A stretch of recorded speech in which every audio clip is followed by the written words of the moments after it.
আমার ভাইরা লক্ষ্য করুন, আল্লাহ নবী ডাকতে বললেন, আমার সাহাবীরা শোনো, এই দুনিয়া থেকে আমি বিদায় গ্রহণ করার পর আমার যে সমস্ত উম্মতগুলো আমাকে অনুকরণ করবে, আমাকে অনুসরণ করবে, আমার আদর্শ মেনে চলবে যারা, আমি বিশ্বনবী ঘোষণা করে দিলাম আমার সঙ্গে সর্বপ্রথম আল্লাহর জান্নাতে প্রবেশ করবে তারা। কি মানা লাগবে? রাসূলের আদর্শ। জোরে বলেন, কি মানা লাগবে? রাসূলের আদর্শ। ভাই আমার আলোচনা বুঝতে হলে একটু সময় দিতে হবে। আগেই বলেছি এটা হোমিওপ্যাথির ডোজ না, 2-1 ফোঁটা দেওয়ার কাজ হবে। আমি যে রাসূলের আদর্শের উপরে কথা বলবো, এই পয়েন্ট তো আপনাকে বোঝাতে হবে। কেন আপনি রাসূলের আদর্শ মানবেন? একটাই কারণ, বিশ্বনবীর সঙ্গে সর্বপ্রথম জান্নাতে যেতে হলে রাসূলের আদর্শ মানার দরকার আছে না নাই? আরো জোরে বলেন, আছে না নাই? আছে আমার ভাইরা। তাহলে সে আদর্শ সমূহের মধ্যে কয়েকটি আদর্শ নিয়ে আলোচনা করব। প্রথম নাম্বার, অন্যতম আদর্শ হচ্ছে মানুষের হক প্রতিষ্ঠা করা। জোরে বলেন, কি করেন? আরো জোরে বলেন, কি করেন? রাসূল সাল্লাল্লাহু আলাইহি ওয়াসাল্লামের যত আদর্শ আছে, অন্যতম আদর্শ হচ্ছে মানুষের হক প্রতিষ্ঠা করা। জোরে বলেন, কি করা? রাসূলের আদর্শ হচ্ছে মানুষের হক প্রতিষ্ঠা করা। আর ওই রাসূলের সঙ্গে সর্বপ্রথম জান্নাতে যেতে চায়, আর ওই রাসূলের আদর্শ মানতে চায়, কিন্তু আমাদের চরিত্র হচ্ছে মানুষের হক নষ্ট করা। জোরে বলেন, ঠিক কিনা? আরো জোরে বলেন, কথা ঠিক কিনা? আমার ভাই, 2-1টা প্রমাণ দেব আমার ভাই। কত হাজী সাহেব আছে আপনার এলাকায়? আছে হাজী সাহেব? ডোন্ট মাইন্ড, কে মন খারাপ করবেন না।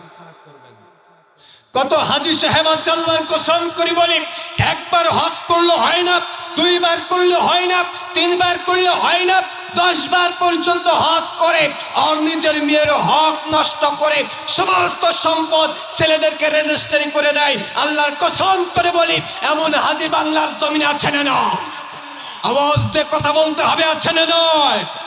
একবার নয়, 2 বার নয়, কিয়ামত পর্যন্ত হজ করলে একটা হজ কবুল হওয়ার সম্ভাবনা নাই। রাগ করলে দেখি, একটা হজ কবুল হওয়ার সম্ভাবনা নাই। খালি হাজি। কত নামাজি আছে, 5 ওয়াক্ত নামাজ তো পড়ে, তাহাজ্জুদের নামাজ পড়ে, আল্লাহর কুদরতি পায়ে সিজদা দেয় আর 2 চোখের পানি ছেড়ে দেয়, এমন নামাজি বাংলার জমিনে আছে না? না আমার ভাইরা।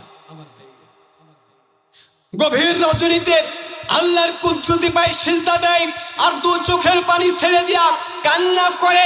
কত নামাজি অথচ মেয়ের হকগুলো নষ্ট করে সমস্ত সম্পদগুলো ছেলেদেরকে রেজিস্ট্রি করে দেয়, এমন কুলাঙ্গার নামাজি বাংলার জমিনে আছে না? আরো জোরে বলেন, আছে না নয়?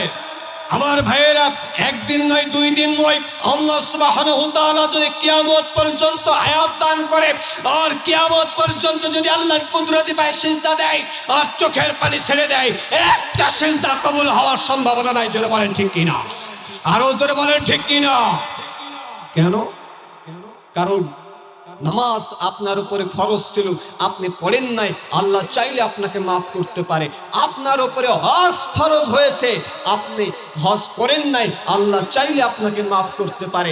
আপনার উপরে রোজা ফরজ হয়েছে, আপনার রোজা করেন নাই, আল্লাহ চাইলে আপনাকে মাফ করতে পারে। কিন্তু আল্লাহর কসম করে বলি, অপরাধগুলো করেছেন, আল্লাহর কাছে আল্লাহ চাইলে আপনাকে মাফ করতে পারে। কিন্তু আপনি যে মেয়ের হক নষ্ট করে সমস্ত সম্পদগুলো ছেলেদেরকে রেজিস্ট্রি করে দিয়েছেন, অপরাধটা আপনার মেয়ের কাছে করেছেন। আল্লাহর কসম করে বলি, যতক্ষণ না পর্যন্ত আপনার মেয়ের হক আদায় না করবেন, অথবা যতক্ষণ না পর্যন্ত আপনার মেয়ে আপনাকে ক্ষমা না করবে, আল্লাহর কসম করে বলি, আপনার জন্য আল্লাহর জান্নাত হারাম হারাম হারাম। জোরে বলেন, ঠিক কিনা? রাগ করছে, বেজার হচ্ছে যে কি হুজুর আসলো রে, চিকনা চিকনা হুজুর, খালি চিল্লাই নাকি বলে। আমার ভাইরা, কথাগুলো ঠিক আছে না? রাসূলের সঙ্গে আল্লাহর জান্নাতে সর্বপ্রথম প্রবেশ করতে হলে রাসূলের আদর্শ মানতে হবে। আর রাসূলের আদর্শের মধ্যে অন্যতম আদর্শ হচ্ছে মানুষের হক প্রতিষ্ঠা করা। ভাই হয়ে ভাইয়ের হক নষ্ট করা যাবে না, মা হয়ে মেয়ের হক নষ্ট করা যাবে না, সন্তান হয়ে বাবার হক নষ্ট করা যাবে না। আমার ভাইরা, প্রতিবেশীর হক নষ্ট করা যাবে